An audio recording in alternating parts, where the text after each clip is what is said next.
Chers internautes, vous êtes fraternellement salués. S'il vous plaît, veuillez avoir l'amabilité d'écouter, de comprendre, d'accepter et de partager ce message que nous allons vous transmettre.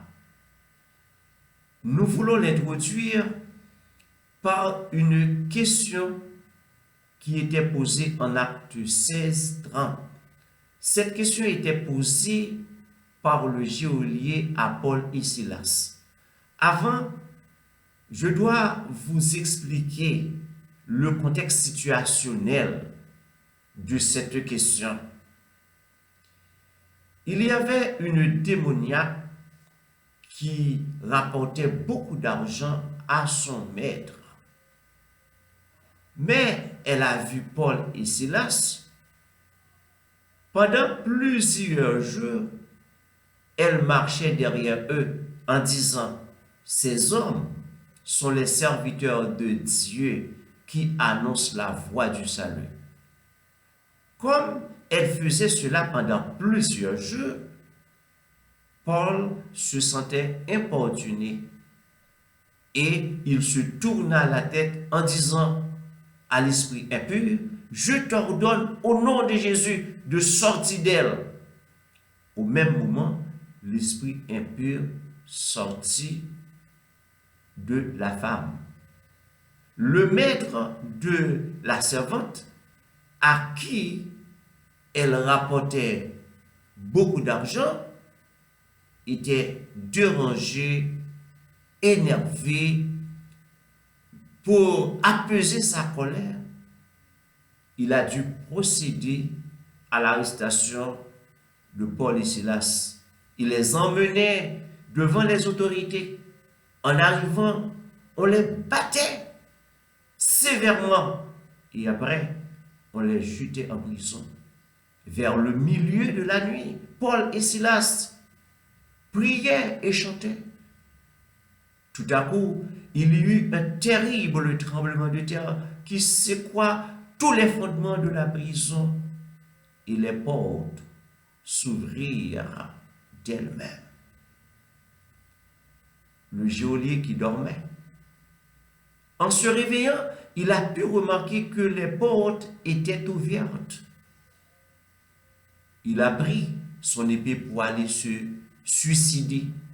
Mais d'une voix forte, Paul lui dit, « Ne te fais point de mal, nous sommes tous là. » Il demanda de la lumière et se précipita en allant devant Paul et Silas. En arrivant, il leur dit, « Messieurs, quoi doit-il faire afin que je sois sauvé? » C'est une question très importante que chaque personne devrait se poser. Quoi doit-on faire pour avoir la vie éternelle? Mais je dois vous dire, chers internautes, la réponse de cette question était déjà donnée par Jésus en Marc 16:16. Jésus dit à ses apôtres, en allant dans le monde entier, prêchez l'évangile, celui qui croit et qui est baptisé sera sauvé. L'évangile a une définition et l'évangile a un contenu. Plusieurs personnes se disent l'évangile, mais on ne peut pas être l'évangile, car l'évangile c'est le bon message. L'évangile du grec to evangelion, le bon message, il a un contenu. En 1 Corinthiens 15:1-4, Paul dit aux Corinthiens, l'évangile que j'ai reçu, c'est ce que je vous ai annoncé, par lequel vous êtes sauvés. Dans les premières choses, je vous ai dit que Christ est mort pour nos péchés selon les Écritures. Il est enterré et ressuscité le troisième jour selon les Écritures. La définition et le contenu de l'Évangile sont essentiels pour la vie éternelle. Jésus dit aux apôtres de prêcher l'Évangile. Quand une personne croit, elle doit se faire baptiser. On peut se poser cette question en disant, pourquoi a-t-on besoin d'être baptisé lorsqu'on croit à l'Évangile?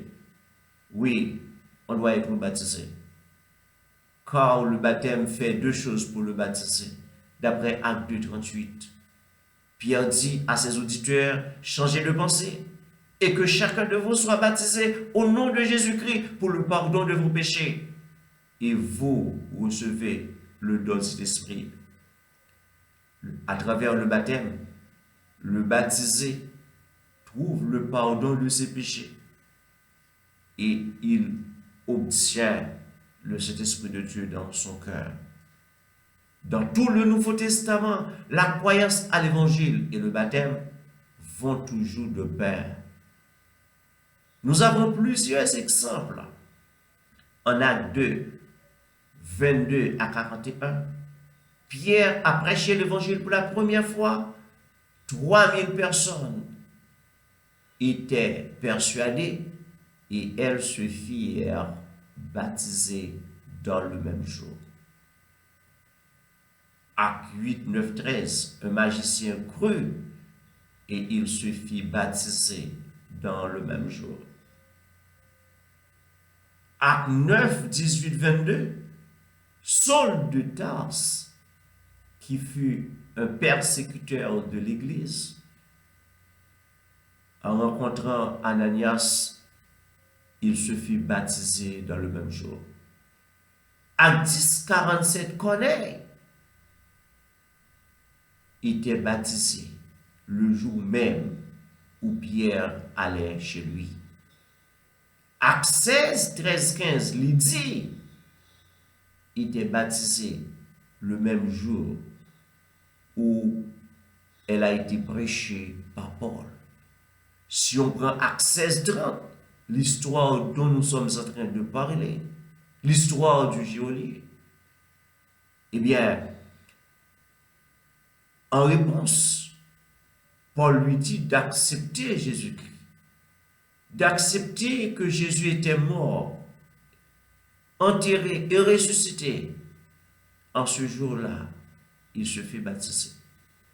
Si l'on regarde en Acte 18, 8, Crispus était baptisé dans le même jour. Si on prend Acte 19, 1, 5, Paul rencontra un groupe de personnes à qui il prêchait l'évangile. Ce groupe acceptait l'évangile dans le même jour. D'après le Nouveau Testament, il n'existe pas de projet de baptême. Par exemple, on peut dire, et on se fera baptiser demain, semaine prochaine. Non. Acte 2, 47 dit, c'est le Seigneur qui doit ajouter une personne à son Église. Le Saint-Esprit dit, le Seigneur ajoutait chaque jour au groupe ceux qui étaient sauvés.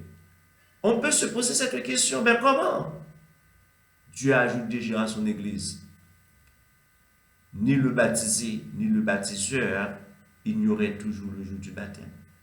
C'est Dieu qui doit ajouter des gens à son Église. Jésus a dit cela aussi en Matthieu 15, 13. Il dit, toute plante que mon Père n'a pas plantée sera déracinée. Chers internautes, Jésus-Christ doit revenir. Et nous sommes en train de vivre les derniers signes de la fin du monde. Et en 2 Thessaloniciens 1er 8, 9, Paul dit, celui qui n'obéit pas à l'évangile sera envoyé dans le lac brûlant de feu et de soufre, où il y aura le cri amer et le moulinage des dents. C'est pourquoi nous vous invitons aujourd'hui à obéir à l'évangile. D'après Galates 6.3, Paul dit, lorsque nous sommes baptisés, nous nous identifions au fait de l'évangile. C'est-à-dire, nous mourons avec Christ dans l'eau et nous sommes ressuscités avec lui. Et le baptême, c'est une immersion en eau, d'après Acte 8, 38. Aujourd'hui, si vous croyez à l'évangile, vous pouvez vous faire baptiser pour assurer votre vie éternelle. S'il vous plaît, si vous aimez cette vidéo, partagez-la avec vos amis en vue de les aider à sauver leur âme de la géhenne éternelle. Merci, merci, merci.